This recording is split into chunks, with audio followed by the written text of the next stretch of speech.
Yeah, so fifths are lurking a bit.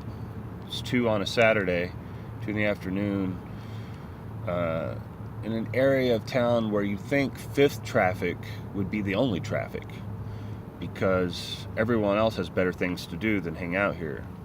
Mm, you would think. You would think. This is not something any of them seem to wish to confirm or deny, um, but they are there. And it reminds me of something said a long time ago by an associate of mine who he had some perspicuity about things sometimes. He would just get to the essence, and we were at the gas station and they were getting some gas for the car. I was just along for the ride for a little while. And then he says, "Why are they even there?" Or he said, "Why are they there?" With the sound of "Why are they even there?" And you ask yourself, what does he mean by that? And he was talking about what I call placeholders or cutouts. And what happens is society as a whole gets overtaken to become a cutout of what it should have been. There's an instance in point. So I was thinking about maybe initiating the conversation on that subject involving cutouts, because the most fundamental form of an entity that there can be is a representative of that entity, and that representative of that entity can either be substantive or not. So for example, you can have someone representing the interests of a group, such as an ambassador, and he either understands the issues and has an understanding of what decisions he has the right to make on behalf of the group or not, or he doesn't have that understanding. That's not the sort of cutout that you would say is fraudulent or cardboard, as it were. But it's still a cutout. He's cut out of their cloth, you might say. Yes, well, of course, if you do ask any of them if they're being fifth or what they're fifthing about, like Nappy Head Roots does, really, really great investigator of this phenomenon, they, of course, go into denial mode most of the time, or even aggressive reaction mode, where they're compensating for the untruth of the matter being discovered by putting the other person in a sort of a condition where it degrades their attention to the matter. So you might say theoretically an entire echelon of people could be instigated or in some way motivated to become, in effect, this sort of entity, like a kind of harassment paparazzi.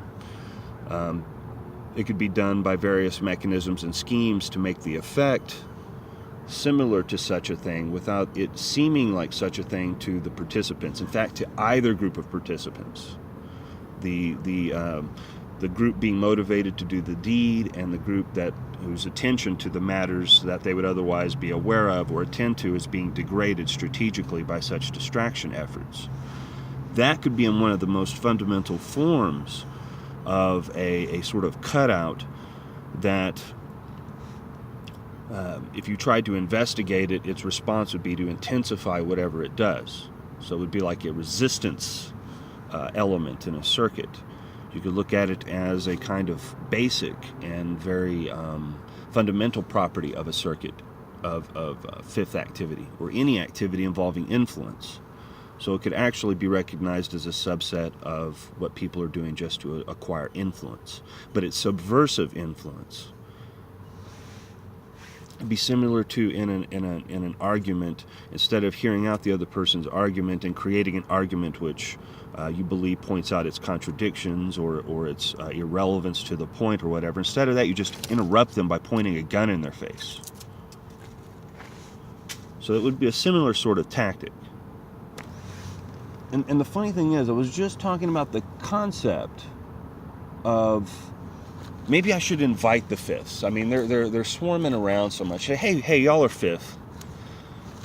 I know you're lurkers, or you're psychotronically motivated, even though you may not know that. I know that you're on a sort of app that kind of can direct you subconsciously or consciously to a specific point. And I know that it's Saturday, so you can do whatever you want to do. So there's all these excuses and all these mechanisms for how you might deny that you're fifth. But you're probably fifth, based on statistical evidence of what usually consists of certain sorts of traffic in certain zones. Now, I could be mistaken because I'm in another area of the country where things are zoned a little bit differently. Perhaps you could have a microbrewery right next to a few factories or something. But out in the industrial park wasteland, you're going down the railroad tracks, next thing you know, there's a microbrewery and a taco stand permanently built into the area because that's what the people in that area want. You don't see that kind of informality necessarily in other districts. Then again, where I'm at may be built up of such districts as would have those qualities, but you would expect them further out from the city center. Whereas it's a smallish city. The center is not very far away from the industrial periphery, if you want to call it. Some of it is industrial, small industrial. So I see that traffic, and I know its relevance to the nearest major streets and any interests that people may have, as well as there's one now. There's one right now. Pulled right up to me to demonstrate his fiftiness. This was unpredicted and unexpected. It is a gold mine in fifth detection, I have to say. Yep. So in that regard, I would do the analysis as follows. If there's an indication of the evidence of that occurrence, then I would enlist it and categorize it as probably a sort of a cutout activity. But what sort of cutout, I wouldn't know because I don't have enough information. So I'm going to perhaps seek to verify that information. But if I do, there will usually be the denial mechanism, which comes into place as a compensation because plausible deniability. I could predict that in advance to be about 70% based on the other evidence, because there would be no motivation for it to go any other direction than that. I'm going with Where's Waldo. There'll probably be a relevance factor so as to substantiate that. So now the fifth finishes its cigarette, gets into its vehicle, and then begins to drive away. So looking at the fifth, it looks like a type of leftist fat chick operative. So you know how those are. They'll sometimes paint their bleach blonde hair some color on the rainbow spectrum. And she looked pretty out of shape. She had a gross kind of baggy shirt, black shirt with some white letters on it that looked like they were attempting to be calligraphically beautiful while gangsterishly sinister. And she's smoking a nasty cigarette. They're nasty almost invariably. And so, being a slob. So I guess that's what's being thrown my way. But whatever the mechanism that could attract that. See, the issue is it came right there without, it probably was a function of curiosity. Some people can just be curious. But whose curiosity? Was it machine driven through some element of an app? Was a gift card to be issued? Was it directly requested by someone in exchange for something? Was it quid pro quo? Even if just a favor, that's a quid pro quo. Hey, do me a favor, go park over here, do this. Yeah, you know how it is. It's national security. Even if it's just natural curiosity, it's not curiosity that I want to satisfy, and it didn't come all the way over and ask. So it was a spying, standoffish curiosity. It was investigative. So if it was curiosity, I was being investigated. Now, the only other possibility is that it was completely random. And do you realize, with covert mechanisms of manipulation in place, on every level of social existence, every level, in terms of the currency and the flow of money, in terms of how things are produced and at what facilities, and what the amount of quality that there is that will be built into them, and how they will degrade and be replaced by what else, and at what price. There's price fixing going along the whole continuum.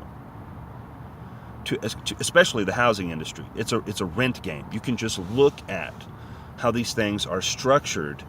Now, excuses are made for the motivations that take place in creating these conditions, like, oh, it's just supply and demand, da-da-da. Well, supply and demand would have existed anyway. It doesn't prevent these types of structures from being built onto it. The Soviet Union was a demonstration of that power in the economic sphere its entire existence. Do people not know that? And so with that being the case, here covertly along various lines, especially technological lines in terms of psychotronics, or the fact that the internet is a propaganda surveillance weapon that we're allowed to use as long as we, on some implicit or explicit level that we failed to notice, have agreed to being issued at propaganda and studied and investigated with their surveillance. I mean, it's just totally built into that. Well, it became that for sure when the events occurred which people used to excuse the creation of the Patriot Acts. So whenever that was created, it justified, implicitly and explicitly in some cases, justified their conducting these activities. Now, they have cutouts, the entire agency echelons involved in such activities on the surface, going through the motions of instantiating that and filling up the space of human action with the sense that that is the story. But it goes way deeper than their investigative capabilities, and is in adjunction to that, because the military activity and you might say the deep state activity that controls the internet and can use it for any of its purposes has direct ties into those state apparatuses which can be used to officially do the work of combing the internet for terrorists and pedophiles. So once some kind of level of control like that is established, but it's way more control than people realize, for way longer, and for way more nefarious and insidious purposes, and an entire economy of benefit can build up around that information asymmetry. You think that they cannot afford? They can get away with losing trillions of dollars and not being able to explain where it went. They can get away with not letting you audit any of their books. So they're the most important books worth auditing in the country, in the world, probably. And they can't get a slob to come to you, smoke a cigarette, and push buttons on an app until they get $5 gift card for something? It's like Pokemon, except you get a $5 gift card just for going over there and being there long enough in the nearest coordinate of that person. And just act your normal creepy self. Easy. That's the cheapest psychological warfare army you could ever get. You know how expensive it is to put a spy on foreign territory and make him half-ass believable?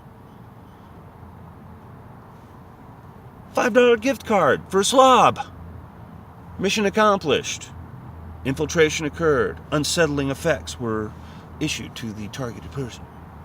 Distraction, annoyance, inconvenience. They can swarm a place whenever someone goes there to shop. Swarm it. And they can compete. It's like a jackpot. It's like sweepstakes. Maybe you'll be the only one there. Maybe you'll necessarily win. Oh, you got competition.